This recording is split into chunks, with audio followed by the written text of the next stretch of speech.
Where were you born? I was we lived in New Hampshire. I was born in a Boston hospital Okay. and went back up to New Hampshire. Right. And we lived there until we lived in a house owned by Whiting's Milk.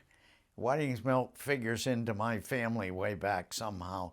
And we are allowed to live there for no rent, but it was really further than my father would like to drive to work each day. He worked for New England Power Company. He had a job in Malden, Massachusetts. Mm-hmm. So was your dad a mechanic or? No, he would have liked to have been a mechanic. He worked at a job he didn't like, but it was a job all through the Depression, and he felt like he couldn't give it up because it was steady, paid every 2 weeks. Yeah. He was, New England Power was self-insured, and his job would be when maybe a lightning strike had hit somewhere at a substation or even a power plant. I think the thing that really got me interested in mechanical stuff was somebody, maybe my folks, gave me a little wind-up car that I didn't realize was wind-up. And it was what's called a reactionary motor. And I'm playing it on a bulkhead door outside, which is about a 15-degree slope. And I pushed it down that hill once or twice, the bulkhead door, and the last time it went back up on its own. And I was stunned. I couldn't believe it. And that really set the hook in me. Yeah. How could this little car that I hadn't turned a key to gone back up the hill? And you figured it out down the road. Yeah, I figured it out finally. Yeah. So, not too bright, so it took me longer to figure out than other people probably. During the Depression, yeah, how old were you and where did you live? Well, the Depression well, I can tell you when the Depression was over. Not when FDR said it'd be over. It was over in 1937. Now, how would I know that? My father came home from work and he said, "Barb," and my mother, "look in the driveway." And she looked out in the driveway, and it was a new Chevrolet rumble seat coupe. And he said, "The Depression is over." So a new car. They'd never had a new car in their lives. So I'm believing the Depression was over for most people anyway. So during the Depression, your lives weren't changed that much because your dad kept his job? Yeah, but we were always lectured about how lucky he was to have a job, a steady job that wasn't going to deteriorate in a few minutes. And it wasn't a make-work job like the government had given a lot of artists and stonemasons and all kind of stuff. A lot of stone walls you see around New England near roads where they had to make a cut to put a road in. Those are all WPA walls. A lot of people don't realize it. And if you look close, a lot of the walls are not finished. They'll run along for maybe 50 yards and then they kind of peter out. That's when the Works Progress Administration was over with. They didn't get the walls finished. Did the Depression affect you after, I think it affected everybody that went through it, the Depression, because you were just so cognizant not to waste anything, waste any money, waste any food, waste any clothing. So people who grew up after the Depression, my second sister was born in 41, it was well over. She had a totally different outlook on life. Let's talk about school, because you got a pretty good story on that. So how did you feel about school and what happened? Well, school to me was a drag, an absolute drag. And at the end of third grade, the town outside of Boston that I grew up in was really in the circle of Boston. And it was taught by Catholic nuns. Public school, not Catholic school. We were not Catholics. Well, you had to learn how to write with ink with your right hand. If you wrote with ink with your left hand, the way you held the pen, usually it smeared the ink, and you can't be left-handed. Yep, and I'm left-handed, so I was removed from school at the end of the third grade, and my folks were given $50 a year to keep me out of school till I'm 17. You only had to go to school when you're 17. Now, Even if you hadn't gotten by the first grade, you were done with school at 17. And why did they want you out of school? because I couldn't write with ink, and I was left-handed. Yeah. So you're in school Yeah, and you made it to third grade. yeah, I made it to third grade. And so how did the nuns, you know, the Oh, they had a big belt would go around you. You sat in a, like what you'd call a dunce stool at the back of the classroom, and on that belt was a thing like a leather watch strap, and they'd take your left hand and strap it in that little strap in back of the belt and force you to write. This high stool, and they had a high little desk, almost like a foreman's desk, and they'd pull that up there for you. I mean, it was just weird, very weird. And I funked around for about 6 months. I didn't know what I was doing. My mother wanted to put me in a private school, but there wasn't any school would take me. I should have mentioned, I was already old enough when I was removed from school to be in the 5th grade, because they'd held me back 2 years already in 3rd grade to see if they could switch me to right hand. that was the reason? Yeah, And they didn't have any luck. I'm sure. Anyway, after a while, another friend of mine would ride our bicycles over to Watertown, Mass., which is just inches away from where we live, really. By bicycle was nothing. And we would watch a fella repair Stanley steam cars over there. One day he said, if you kids would like a job, come on over here Monday. And my friend with me said, I got to go to school. I can't have a job. My folks won't let me work. I said, well, I've been chucked out of school. I can come. I'll be here Monday. I came Monday, and he said, oh, he did come. Yeah, great. I'm probably 11 and a half or going on to 12 maybe by the time I went over and met a man called Fred Marriott, and he's driving the Stanley race car. Yeah. He's employed by them. He works in the factory, but he's a race car driver too. Yeah. He says, I got a job for you. The first thing you're going to learn how to do, everything that's usable, we put away in old type chests, a chest that kept printer's type. Right. And I still use one in my shop, but he had about 3 of them. And nuts, bolts, washers, rivets, everything was all, the drawers were all labeled, everything had to go back.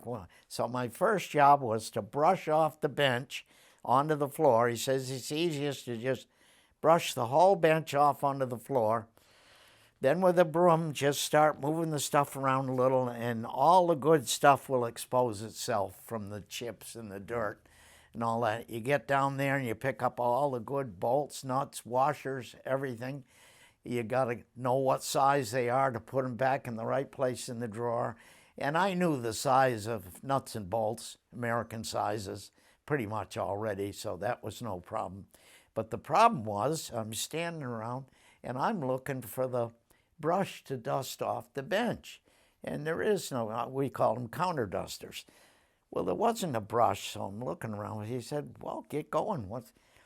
He said, you don't need a counter duster. You just take your hand. He had a big hand, and just brush it off like this. So I started doing this, and there were shards of metal chips sticking in my fingers. And he said, your hands will get tough pretty quick. And they did. And when I left him, he made me leave him in about a year and a quarter, year and a half. He said, you're not learning enough here. You're a smart kid. He recommended that I work for Elliott Dressel Machine in Kendall Square, Massachusetts. I'd never heard of the place, but I knew where Kendall Square was. So the transportation system around Boston was incredible. Buses, trolleys, interurbans, everything. And you're working on machines there? No, I didn't start working on machines. Well, yes, my father had a funky lathe in the cellar and a drill press and really poor stuff, but I was already infatuated with that stuff, and I could run all that stuff.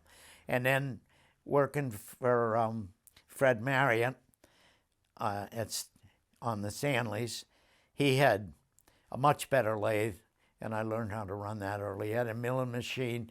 When I left Fred, I had an R stamp. An R stamp enables me to repair a high-pressure boiler. I was certified to weld on a high-pressure boiler. At what age? At age 14. And I'll bet I was the youngest person ever to have an R stamp. Anyway, when I got there, Fred had called him and talked to him. And I said, I'm going to send a pretty clever kid down there. I want you to hire him. And he says, well, I'll listen to what he has to say. So I go down there, and I had made a model airplane engine out of an air compressor from a 1911 Pierce Arrow car. So I went in with this engine I built, and I talked to this vice president, and one of his secretaries stand in the doorway listening. I said, here, I made this engine, and I clamped it down on the writing part of his roll-top desk that pulled out. It was out, and I brought a C-clamp, and I clamped that down. And I had dry cell batteries all in a little box, because that's what we flew with anyway. I clamped it down, and I started it up, and he had papers all over his desk, which were immediately all plastered against the wall, and it was still a warm fall day, and they were ready to blow out the window, and a couple of more girls came in, and they're trying to gather up the papers. He shut the goddamn thing off. He said, I shut it off, and he said, you made that? I said, yeah. He said, well, what else can you do? I said, I'm pretty good at working with people, and you know, I can run a lathe, milling machine, drill presses, all of this, foot presses, power presses. What do you want me to do? And I said, I'm going to make you a deal. Fred told me you're a Yankee, so I'm going to make you a deal. I said, I'll work for you for a week. I'll come in Monday. I think this was a Friday when I talked to him. I'll come in Monday, I'll work till Friday. If you don't like what I do, I'll leave and you don't owe me a nickel. Well, he being a Yankees, now was a free week's work. All right, come on in Monday. We'll see what you can do. And he said, you're pretty good with people. I have 38 girls on the floor that run Famco foot presses. That's a little press that's powered by you stomping on a pedal on the floor. It does not have a motor. And this company made its own typewriter for the addressing machine. And the typewriter has millions of little pieces that can be done in foot presses. So these 38 girls are on one floor, and I'm going to set up these machines for them, and I've got to put guards on them. I wasn't making the tooling at this point, but I was setting it up, and they would say suddenly, we're going to need the A, B, C, and D levers for the foot presses. This is before the little type is cast on the end of it. But the lever is all bent crooked if you think of a typewriter, the way they all nest down in when you're not pressing the buttons. Then they all got to come up and clear each other at a fast rate. So they were making all these pieces, and it's steel. It's going to be case hardened later, but it's soft when they're doing it. And I would set this up, and I'd put a guard on there so they couldn't stamp their fingers and stuff like that. And another guy would check to make sure I did the guards right. Then the girl would be allowed to run the press, kick the press.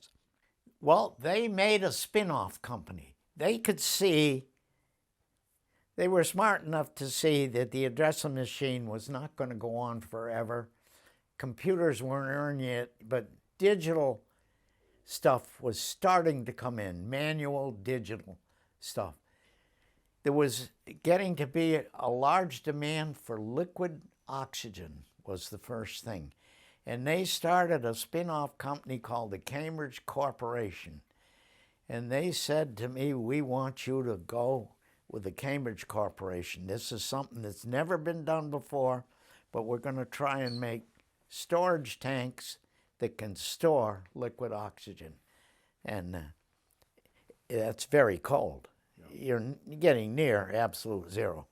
And we wound joy tubing, which is one copper tube inside of another, and the inner one has little fins on it, but when it's rolled up into a circle to go in these tanks to keep them cold, the inner tube cannot touch the outer tube.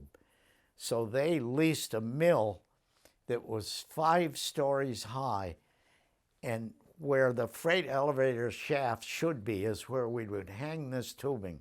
So it was hanging absolutely straight. And we'd annealed this tubing so that its own weight, we'd anneal it as it was hanging by the end. And it's about 55 feet long. Mm-hmm. The little tube was hanging inside the big one so that it's not touching the outer one. And then we'd take that, and they bought us a huge old metal turning lathe that was all worn out. And we made a big wooden drum to go on it with a spiral cut in it, so that with this lathe running slow, really slow, 1 RPM, maybe even a little bit less, 3/4 of an RPM, we could roll this annealed tubing, the one inside the other on this, then braze the next piece to it. We could only do 55 to 60 feet at a time until we got a long coil rolled up to go in the container. But after a while, I'm getting uppity, and I'm wanting to drive midgets, and my mother's dead set against it. And midget race cars. Right. And you could get a hardship license when you were 15, if you could prove a hardship. And I went to my father and said, boy, pretty soon I'm going to try and get a hardship license. I'm going to need a car. And he looked at me kind of funny, and he said, how are you going to have a hardship license? Well, I said, my grandfather just died. Yeah, that's right. Well, I put in that I need the hardship license because my grandfather died. He said, well, I don't think that'll work, but maybe it will. Anyway, he said, if you had some money, go down and buy a car at the dealer. But he said, you got no money. Yeah, you're right, Dad. Well, if you had less money, you could get a used car. And he go down to a used car dealer and see what he's got and make him an offer, look it over. He said, the third way you can get a car, you could steal a car, but you got to be able to run like hell. And he said, you can't run very fast, so I don't think you get away with stealing a car. And I'm sort of all depressed. All of a sudden, a different look comes in his face. He said, no, there's a fourth way you can get a car. What's that, Dad? What's that? He said, you can build a car. That was it. I built cars until I was married. Yeah. We just built the cars from the ground up. And we built roadsters, mostly. So you sold these cars? Yeah. And it had a Model T roadster body. Not the hood, but just the body, which is a 2-place body with a door on one side. It looks like a door on the other side. They impressed the steel panel on that side to look like a door, but it doesn't open. But these cars are so low, we just jump in them. We don't open either door. Well, mostly we would build one for ourselves, and as soon as we realized we could build a better one, we'd sell that one. Okay. Well,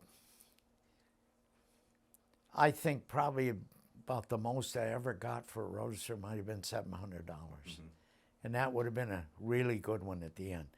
As we went, we learned what we were doing. In the beginning, we built what the older kids called splinter buggies. And they're laughing at us all the time. You're going to crash and you're going to get killed by splinters. Because the Model T bucket body had a framework of wood. And the tin shape that you see is small panels all tacked to the wood. Yeah. Well, the big deal in Massachusetts was Friday or Saturday night, or both nights if you wanted to, we would drive to the Red Apple Diner in Fort Lee, New Jersey, which is the first town off the GW Bridge. We would go down to get gas. We bought gas. You had to buy 40 gallons or more at the truck stop at the Red Apple Diner. If you bought 40 or more gallons, it was 9 1/2 cents a gallon. When we would come down through Massachusetts, no problem. We get to Union, Connecticut, Route 15. The state police would be waiting for us. We'd be maybe 100, 125, maybe as many 130, 40 roadsters coming down to the Red Apple Diner Friday night. They knew about this because they had radios. And so they're just waiting for you, and they escort you right through Connecticut. The explanation was, we don't have a problem like this here. Right down through. When you got to the Wilbercross Parkway, you were not allowed to use headlights. It had little cat's eyes in the curbs on both sides, and it's just 2 lanes wide, and cat's eyes in the center lane down there, and they had parking lights on. They would illuminate these lights, no headlights. And it was beautiful. It illuminated right down. It was beautiful. It was like this strip just lit up in front of you all the way. And it was no traffic in those days like today. When did you get married, and was that before? Well, long before I got married, I got a girlfriend who was a good friend of my sister and went to school with my sister. She's going to go to Sarah Lawrence College in Bronxville, New York. Yeah. And I said, well, I just got a job on Canal Street in New York, and I found this nifty apartment, basement apartment in the village, Greenwich Village, and it even has a garage, unheard of. And the garage went with the apartment because it was too small to put a car in, they thought. But my roadster would go in. I built up a little tiny ramp that went from the street to the curb. I left it there all the time, just made of wood. So I could come up the road, turn, put the front end of the car up on the sidewalk. I'd either jump out or my girlfriend jump out, open the doors, which used to be a horse stable. I'd have to get out of the car, shut it off, but leave it neutral. We could push the car in the garage, but you couldn't get in the car because the doors wouldn't open. It just, that was it. If I had a coupe, there would be a door on each side. The door wouldn't open. If I had a roadster, I could crawl in over the turtle deck in the back, but usually a girl would wait until I pulled it out. We'd get in on the sidewalk and then back it off. Yeah. And people would be laughing and waiting and walking up and down the sidewalk. They couldn't believe it. And I worked at Myers Safety Lock on Canal Street, New York City, down near the seaport. What's the seaport now? Mm-hmm. But after 2.5 years with one girlfriend became 2, and we lived in my apartment in the summer, and I would be with them weekends at Sarah Lawrence when the college was open, when the school year was going. But in the summer, if they didn't go home, which they didn't, one of the second girlfriend was from Caracas, Venezuela. Did they know, each other know that you had 2 girlfriends? Oh, yeah. Oh, yeah. Oh, we all lived together. Oh. She called it a co-ed sandwich. After the 2.5 years, I get drafted. I hadn't told the draft board in Boston that I had left and was living in New York. So apparently they were looking for me for a couple of months. That is July 3rd, 1951. And I'm out July 3rd and a couple days bad time. I'm out probably July 9th, 1953. Okay. And I don't get married until October 56. Okay. 57. I get married 57. 57, yeah. Now, I knew my wife for years yeah. before because she was a good friend of my sister's. Yeah. But whoever would have thought I would have married this woman? I never thought about it. But when I got out of the service, my 2 girlfriends were gone. How did you get to East Haddam, and why did you come here? What year? That's easy. I came to East Haddam because I now had a store-made car called a Jaguar. It was a 120 Roadster with a C-type motor and a David Brown gearbox. And I'm dating my wife, but we're not married yet. And we were doing a lot of what are called road rallies. And in road rallies, I'm living in New Britain, and she would come visit me often, or I'd go up to Schenectady, where she came from, and visit her. But we did the road rallies in Connecticut, and a lot of them were run down through these towns like Chester, Haddam, East Haddam, Colchester. As you got to remember, in '56, there was nowhere near the traffic there is now.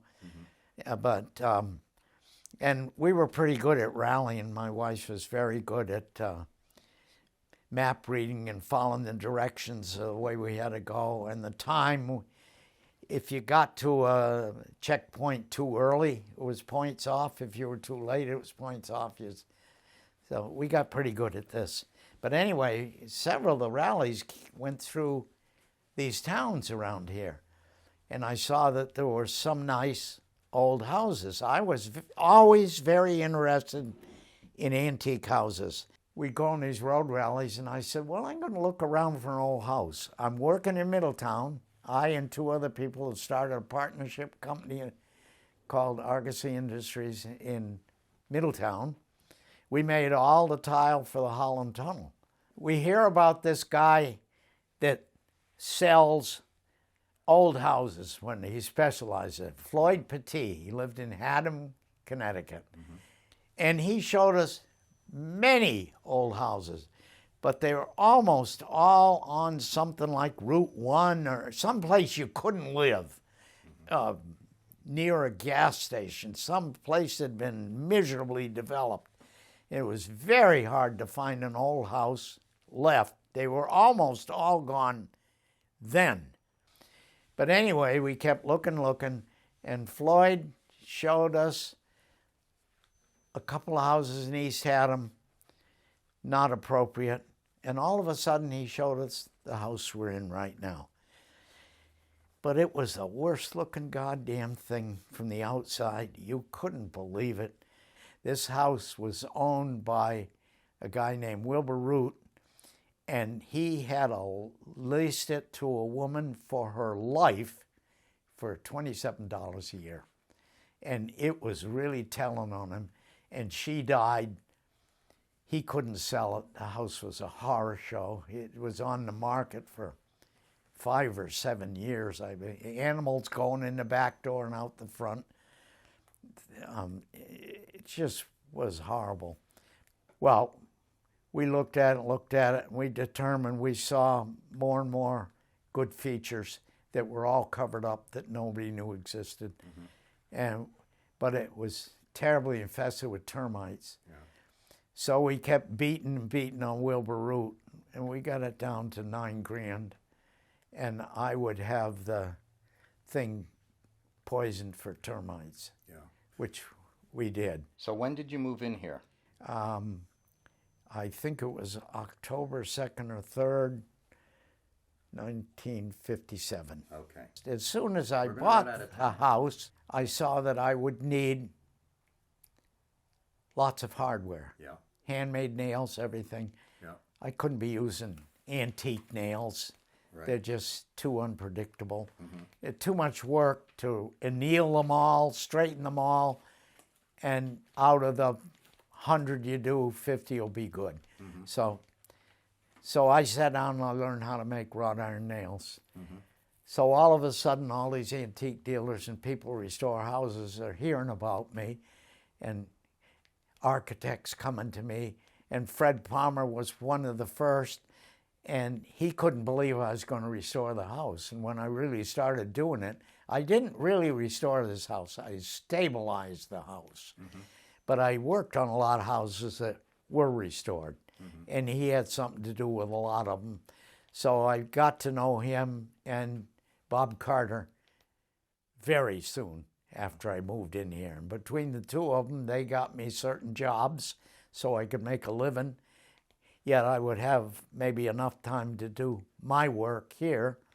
And I turned what was left of a Model T garage out here into a shop that served me for 15 or 20 years till I tore it down and used it to build my garage down on the side of the barn. I want to get back to Frederick Palmer. Can you talk about how you met him? I met him almost, I would say, less than a week after I bought this house, and he could see that someone was here because our cars were here and all. He came in to see who had bought the house and what they were going to do with it. He was sure it'd be torn down. And he realized that inside of this mess, there was an old house. And I'd uncovered enough, so when he and Howard came in, I showed him around and I said, look, this is here, this is here. This is missing, but I think we can replace the missing pieces. I found the original front doors in the attic. They're on the house now. I should have make myself new front doors to match the old ones. No, the way I was a blacksmith I was a blacksmith all my life and didn't know it. But then when I knew I had to have iron material for this house, and then I did some blacksmith work for him, and I even reproduced one or two of the latches in his house, and I dare anyone to tell me which one is original and which one I made. Yeah. This is Frederick Palmer. Yeah. Yeah. Did you work on other projects with him in town? Oh, yeah, I worked on his cars. We got invited to more than a few dinners there, and the one dinner that really sticks in my mind is Howard is cooking a gourmet, probably 5-course dinner and shingling the roof all at once. I'm not helping much with the dinner, but I'm up on the roof, keep shingling when he's got to run down the ladder and make sure something isn't burning up. Literally doing both at once. Yeah, that was pretty neat. And he was studying how to do topiary, and they were pretty good guys, I thought. Yeah. This would have been the early 60s by then, probably, or 61, 2, 3, when I built my shop. Fred saw my shop when it was finished. He thought that was nifty. Yeah. I'm the only person that took any structures from when they tore down Moodus, which was a hideous mistake. And it was the last small urban redevelopment. Chester was the next one to go, and they came up here and looked, and nope, we're going to clean up the river. Yeah. And look how smart that was compared to what we did. So few people voted not to tear down Moodus, Right. but I was one. Yeah. There And were why? damn few. Why did you vote against it? Because I could see it was a mistake. And the government had gone through the houses that were going to have to come down, and they said there's no 18th century houses. But there were 2 18th century houses. The government is so blind, dumb, or pushed to not recognize some stuff. And I bought 2 houses for $1 each and a barn, Spencer's livery stable. And if you look out the back here, you're looking at the barn I bought. Yeah. That was $1. So I spent this princely sum of $3 to get 3 buildings. Yeah. The other buildings I parted out, and they had beautiful paneling in them, unbeknownst to the government. So I bought this for $1, and I sold the stuff to Myra Linton. I think she bought most of the panel doors and rooms that I didn't want for hundreds on the dollar. When they ripped that down, what did we lose besides the buildings? Old Moodus. Yeah. You lost the whole thing. You lost the feel of a small town. There's nothing there now. It's a hay shed turned into a couple of stores. It is nothing like they told the people it was going to be like. They loaded all the people in buses and took them to Washington Depot, Connecticut, which had been wiped out in the flood of '55, to show them what a fine job the government had done with the redevelopment. And it was fine. It almost turned me around. It may have, I don't know how my wife voted, it may have turned her around, but it turned a lot of people around. It was a wonderful little redevelopment. All the parking lots were separated from each other, nice curbs, green spaces. The Gulf gas station had a sign not a foot in diameter. It was a total disaster, a total fraud, a total lie from the beginning. I don't know how it got so mishandled, but it just became a horror show. And you knew it was going to be horrible before Moodus was all torn down. If I went downtown today, right out front of the town office down there, announced, there's a lot of people outside, and I announced, I'm going to commit suicide. There'd be 50 people rush out, try and talk me out of it. There'd be a bunch of head doctors, shrinks coming, we're going to talk you out of this and all. But if the town announces it's going to commit suicide, more than half the people vote for it. Can you understand that?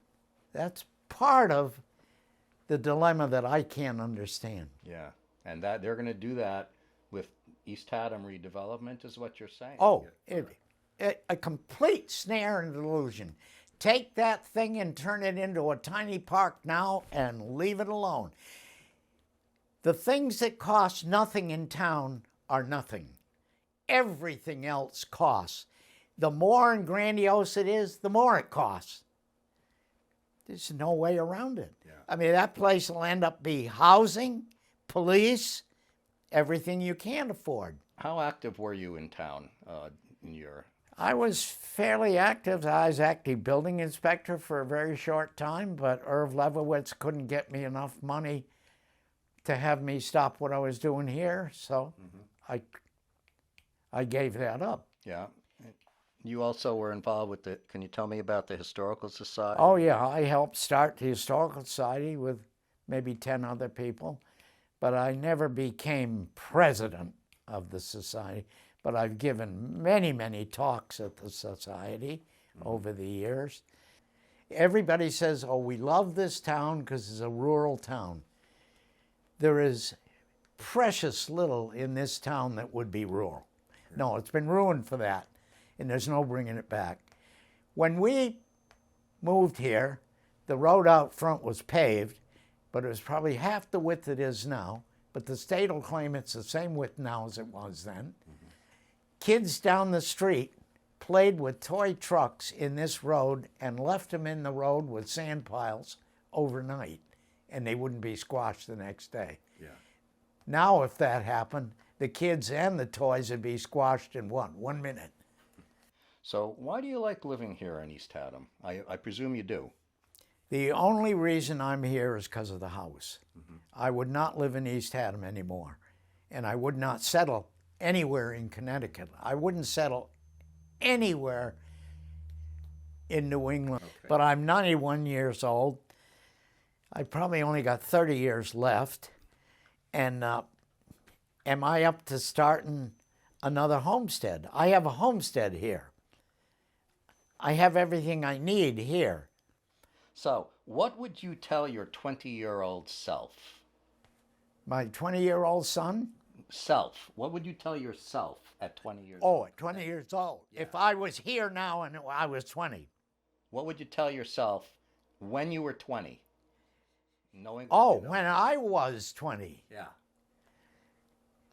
Life ain't worth living unless you're having a good time. That's what I say. And I knew I would never make a lot of money, but I knew that it would take a fair amount of money to live. So I looked at people who seemed not to work too hard, but lived all right. And I very quickly realized even I think the first one I realized was Fred Marriott. And I talked to him a little about this, and he says, just watch what people with a little money do. They invest. And when my mother died, they had a few little stocks, and I kept them. And when my father died, they had one or two stocks, and a friend of theirs who knew about money looked at them and said to my mother, I've got to take these couple of stocks of you and reinvest them. And if he hadn't done that, I think she would end up living under a bridge. Yeah. And that taught me a lesson.